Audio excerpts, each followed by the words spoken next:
Acá estamos de nuevo y ahora en un panel distinto, diferente, pero la verdad que va a ser muy enriquecedor. Vamos a estar hablando con Alejandra Marcote, que es la fundadora de Aprender del Error. Y vamos a hablar de un tema muy específico, que es el tema de tu libro, de tu nuevo libro, que es el síndrome del impostor. Sí. Hola Alejandra, ¿cómo estás? Muchas gracias por la invitación. Acá tenemos el nuevo libro de Alejandra. Ahí está, lo traje después para que, bueno, también para que todo el equipo pueda conocer un poquito más en profundidad esto que estamos hablando. Exacto, contanos porque, o sea, nada, por ahí como de oído siempre escuchamos el síndrome del impostor, ¿no? Pero no sabemos exactamente de qué se trata. Bueno, ahora te digo, se puso muy de moda, está todo el mundo hablando del síndrome del impostor. El síndrome del impostor diría que es esa experiencia interna que uno tiene de dudas sobre sí mismo. ¿Viste cuando, por ejemplo, me invitan a esta charla y yo digo, ay no, se van a dar cuenta en algún momento que se equivocaron y que no era yo la persona que tenía que estar ahí? Esa es la idea principal del síndrome del impostor, de que somos un fraude, de que estamos engañando a las demás personas que confían en nosotros, que creen que somos muy buenas, que somos súper competentes profesionales. Como tirarse abajo, digamos. Sí, y en algún momento, la frase que todos dicen que aparece en la cabeza es, en algún momento se van a dar cuenta, en algún momento me van a descubrir. Y esta duda que nosotros tenemos sobre nosotros mismos tiene que ver con esta sensación de no ser lo suficientemente competentes, después si querés profundizamos, pero como que hay varias creencias, ¿no? De que quizás no hacemos todo perfecto como deberíamos hacerlo, no sabemos todo lo que deberíamos saber. Y hay algo también muy característico, es que aparece el miedo a equivocarnos, el miedo a fracasar. ¿Por qué? Porque si yo me equivoco, creo que ahí la gente realmente va a confirmar que no era la persona indicada. ¿Pero esto es falta de autoestima o es una exigencia, una gran exigencia de hacer todo perfecto? Sí, no necesariamente es una falta de autoestima, porque aparece en determinadas situaciones. Claro. Por eso se dice que es situacional. No es general. No es que yo todo el tiempo en mi vida estoy sintiéndome un fraude. Entonces tiene que ver con las creencias, ¿no? Con esta gran autoexigencia, pero las creencias, yo diría, tan utópicas, ¿no? Como esto de tendría que poder con todo, tendría que saber todo, tendría que hacerlo perfecto, me tendría que salir todo rápido y fácil. Es un poco la exigencia del mundo actual y esto de las redes sociales, de que todo es perfecto.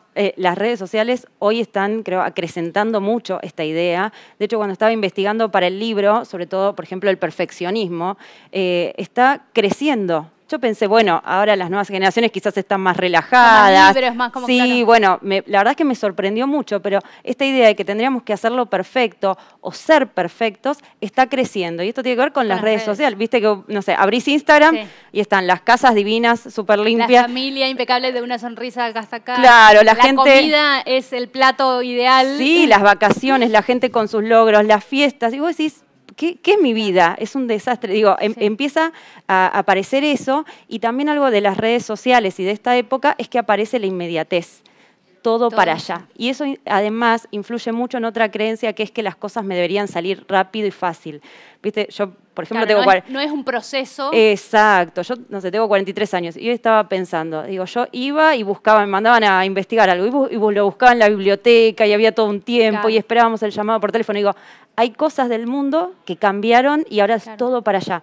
Todo, y eso, claro, se perdió el proceso de aprendizaje. Sí, la noción de que las cosas quizás requieren un tiempo y no me van a salir de la noche a la mañana y no todo va a ser así y se va a dar. Entonces, eso incrementa la sensación de ser un fraude, porque como la otra persona lo logró, parece que ya, porque además las redes pareciera que toda la gente lo hace sin pasarla mal, sin dificultades, ¿no? Hay una parte del proceso que no vemos y que estamos desconectados. Y es eso de vivir con un miedo constante, o sea, es que vos decís es situacional, pero también, no sé, estoy pensando hasta en mí, ¿no? Sí, dale, buenísimo. Uno se pone como en el rol.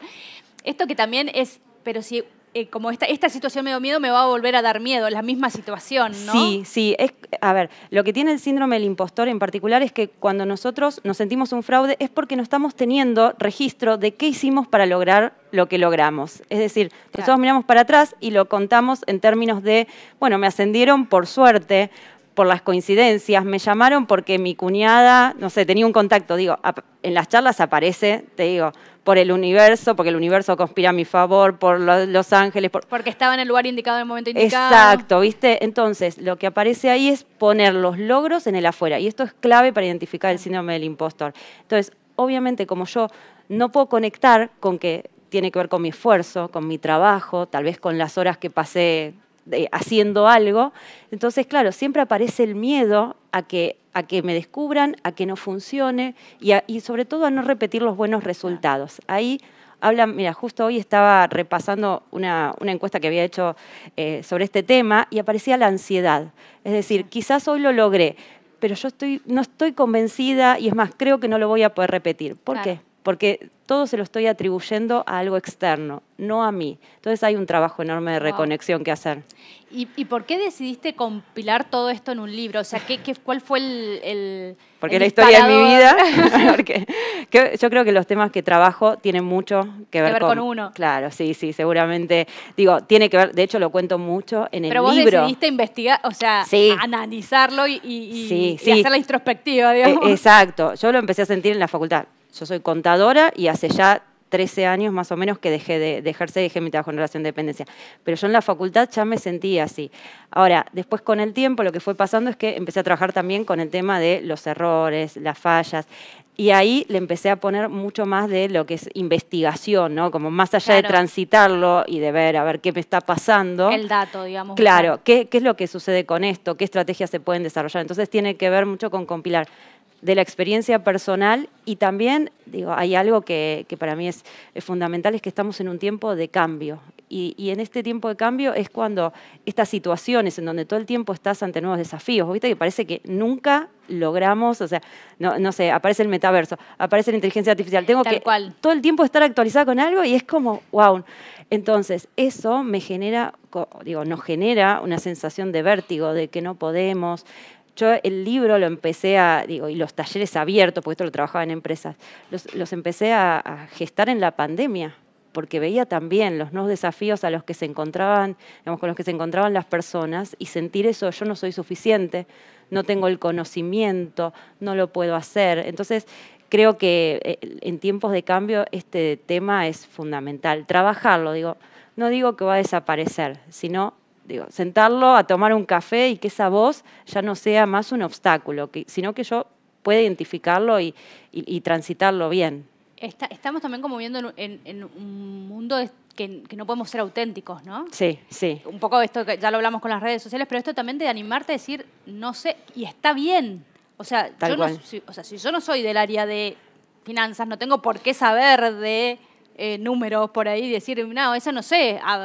Pero podés hablar con o un CEO por ahí, que se rodea de personas que saben y decir, yo no lo sé, pero lo sabe, pero Menganito es el que tiene el dato o algo así. ¿Por qué tenemos esa...? Yo creo que estamos transitando un gran cambio de paradigma, porque venimos de tiempos en donde tenías que saber todo, tenías que tener todas las respuestas, viste que incluso en la escuela también nos han educado como medio para no equivocarnos o para que... Pasa que antes era como más como compartimento cerrado, entonces sabías todo porque eras de un compartimento. Hoy como que es todo más crossover, exacto, ¿no? Como todo se cruza, exacto. Todo. Entonces, es muy difícil saber de todo. Bueno, pero ese es el cambio que tenemos que hacer, porque sin embargo, yo te digo, por ejemplo, en los talleres, en las empresas, mucho en los supervisores, en mandos medios, ojo, en líderes también de compañías, aparece esta idea de ¿qué pasa si yo no tengo la respuesta para con mi equipo? O sea, es como, ¿quién soy yo si no tengo esa respuesta? Entonces, esa duda sobre sí mismo, primero tiene un impacto enorme en el bienestar de la persona, porque todo el tiempo está intentando, digamos, aparentar algo. Claro. Esto, ser un impostor. Exacto. Y después, sobre todo, en el mensaje que da para con el equipo. Porque viste que quizás hoy están dándose estos mensajes de, bueno, necesitamos ser aprendices constantes. ¿Cómo vas a ser un aprendiz constante si no podés admitir que no sabes algo? Claro. ¿No? Eso.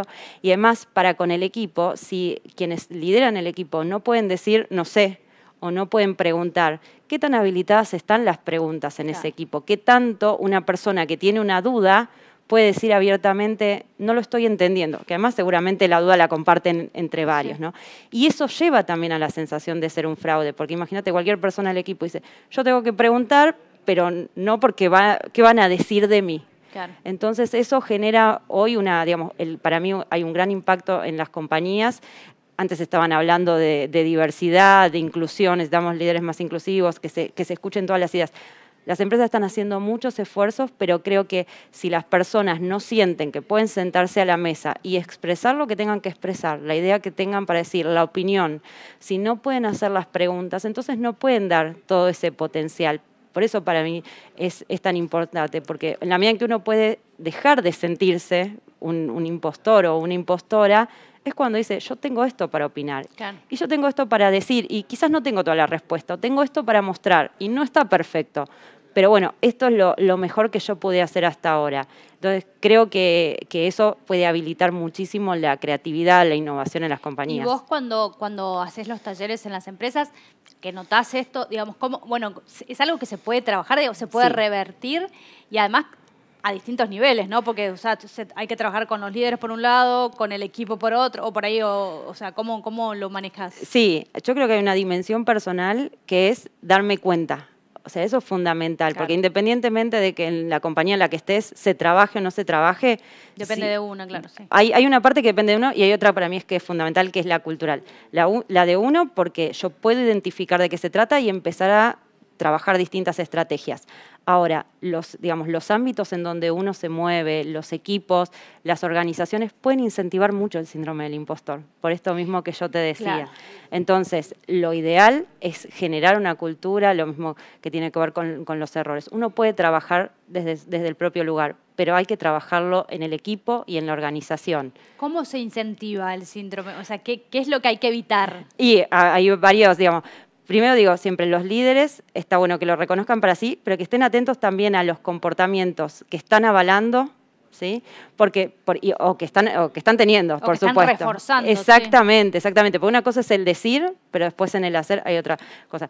Por ejemplo, lo que es muchas veces el micromanagement, ¿viste? El estar encima de las personas, Claro. que a veces la persona quiere hacerlo de una forma, hoy que se habla tanto de, bueno, de equipos... Empoderar, de equipos ágiles, te decimos hacia dónde vamos y hacelo vos como crees. Después hay alguien encima tuyo diciéndote así no, cómo lo deberías hacer, recalcando mucho los errores y no, por ejemplo, los aciertos o que la persona lo que hace bien. Claro. Viste que hay una frase que tiene años, ¿no? Que bueno, si lo haces bien, es tu trabajo. Y si lo haces mal, más o menos que te lo vamos a recordar toda la vida, ¿no? Entonces, eso también hace que las personas conecten primero con el miedo, porque si cada vez que yo me equivoco no nos metemos a hablar de qué es lo que pasó, no lo vemos como un aprendizaje, sino como un castigo, las personas empiezan a tener miedo de mostrarse tal cual son, de contar los errores y además no reforzamos lo positivo que están trayendo. Entonces siempre está ahí la duda sobre sí mismo. Otro comportamiento que puede incentivar el síndrome del impostor, las comparaciones. Viste que hay equipos, bueno, desde chiquitos nos comparamos, ¿no? Desde la familia, sí. Desde siempre, tu prima, Sí. quien sea. Bueno, en los equipos también, ¿no? Porque tal persona, ¿viste cómo es tal persona? Entonces, esa comparación lo único que hace es que te lleve a... O sea, tu norte, que es ser como otra persona, ¿no? Digo, claro. Hay algo que no está bueno ahí.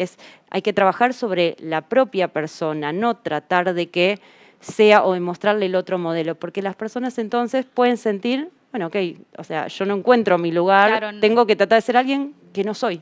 No, y además también es como unificar, se habla mucho de la diversidad y estás unificando todo. Por eso para mí está súper, está súper ligado, que si queremos incluir a las personas es aceptándolas tal cual son y generando espacios, hoy se habla mucho de los espacios psicológicamente seguros, espacios en donde las personas se puedan mostrar, puedan dar una opinión y quizás no tener, o sea, dar la opinión y bueno, y sentir que no va a pasar nada con ellas si esa opinión no...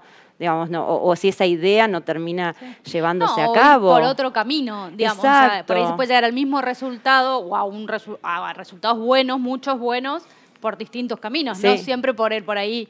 Nada, o sea, bueno, el de la escuela así o el de la empresa que tenés que ser primero, no sé. Sí. De hecho, también algo, por ejemplo, que se puede, y eso que traes vos tiene que ver mucho con el perfeccionismo. A veces identificar qué tan perfeccionista es uno y qué tanto eso se está trasladando, por ejemplo, a los equipos. O, bueno, mismo las empresas. Esto es interesante porque a veces cuando aparece la creencia de la perfección para trabajar en un equipo, pero nos hemos quedado 2 horas y media trabajando solamente sobre qué nos pasaba con esto y cómo podíamos, yo digo como facilitadora, ¿no? Pero digo, cómo todo un equipo podía empezar a generar acciones diferentes y empezar a comprenderse de una forma diferente. Pues si no se empieza a generar una espiral en donde nadie habla de lo que no está funcionando bien, nadie puede decir que hay un error porque tienen, terror, chequean, rechequean, las cosas no salen. Esto también es importante. Claro.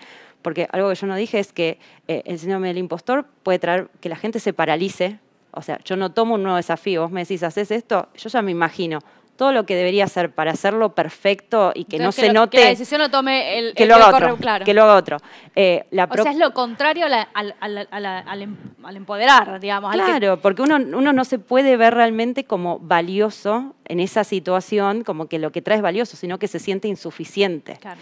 Entonces, digo, además de esta parálisis puede aparecer la procrastinación, que hoy se habla tanto. Sí. Puede tener otros orígenes, pero puede tener un origen en el síndrome del impostor. Porque yo siempre... Lo dejo para después. Claro, o sea, me invitas y yo te digo, no, voy cuando estudie un poquito más, claro, cuando tenga un título más. O, ¿viste? Entonces, sí, es como que siempre creo que va a haber un momento después y lo pateo para adelante. Esta es una pregunta que se me ocurrió recién. Sí, dale. ¿Hay un tema de género? ¿La mujer es más proclive a esto?